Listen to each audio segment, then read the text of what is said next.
Umiinit pa rin ang usapin sa liderato ng Senado. Ngayon naman, may isinusulong na bagong pangalan ang minority bloc para maging susunod na Senate President. Kung sino ito, alamin natin sa live report ni Sheena Torno. Sheena, good morning.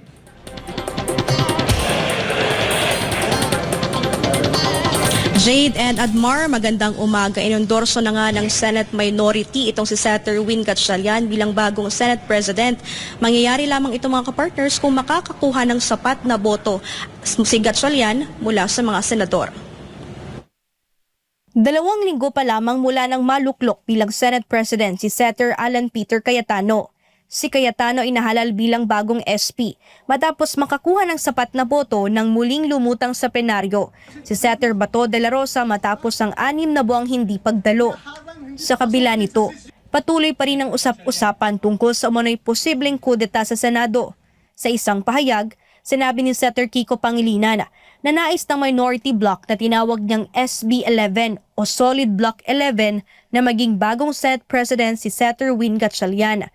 Ayon kay Pangilinan, may kakayahan umano si Gatchalian dahil sa patas itong pamumuno at kakayahang pag-isahin ang Senado. Sinabi naman ni Senator Ping Lacson na layunin lamang ng planong pagbabago sa liderato ay magkaroon ng fresh start. Naniniwala sila na si Gatchalian ang makakapagpababa ng tensyon matapos ang mga nangyari kamakailan sa Senado. Itinanggi naman ni Senator Tito Soto III ang haka-hakang nananatili siyang tahimik sa usapin ng Senate leadership. Nilinaw ng dating Senate President na siya ang unang nagtulak sa pangalan ni Gatchalian bilang posibleng maging susunod na Senate President.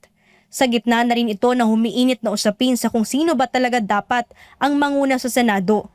Una nang ibinunyag ni Senator Amy Marcos na malalim ang dahilan kung bakit nais ng ilang minority senators na muling magpalit ng liderato sa Senado.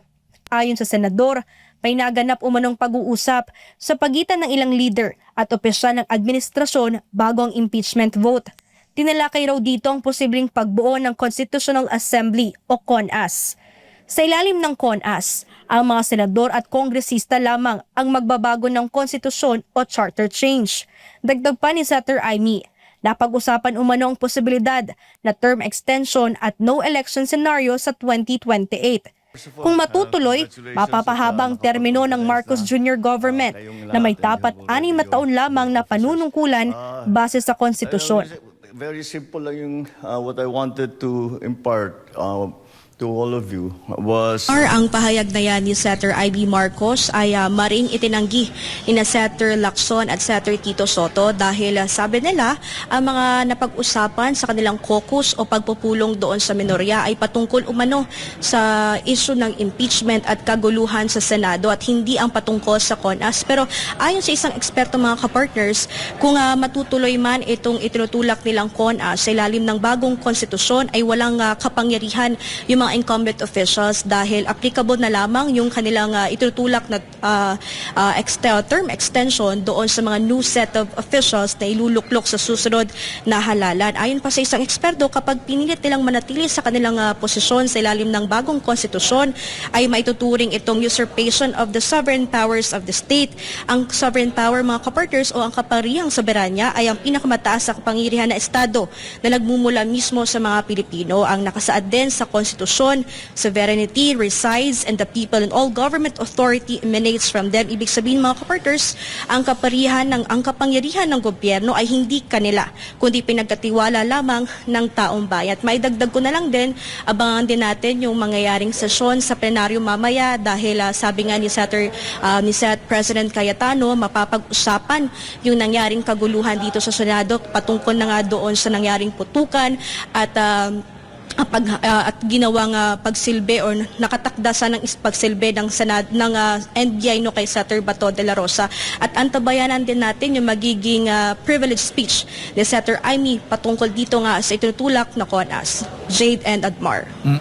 Sheena, sino yung possible na lilipat kung meron man, kung matutuloy yung pagpapalit ng liderato dyan sa Senado? Sino yung possible na senador mula sa majority ang kakalas kung meron man? Jade, wala pa rin kumpirmado no kung sino talagang mga senador mula sa mayorya yung lilipat sa Senate minority, pero alaman naman natin na umuugong talaga yung tatlong pangalan ng mga senador mula sa mayorya. Nandyan si Senator Chis Escudero, si Senator Jinggoy Estrada, si Senator Joel Villanueva. Ito yung tatlong senador na usap-usapang lilipat umano sa minorya dahil nga dito sa mga issue ng flood control. At sinabi nga ni Senate President Cayetano, may mga senador mula sa mayorya yung tinatakot at tinatakot dahil doon sa mga kaso na kanilang kinakaharap patungkol nga sa dito sa example na ito, Jade, itong sa flood control project. Alright, maraming salamat, Sheena Torno, live mula dyan sa Senado.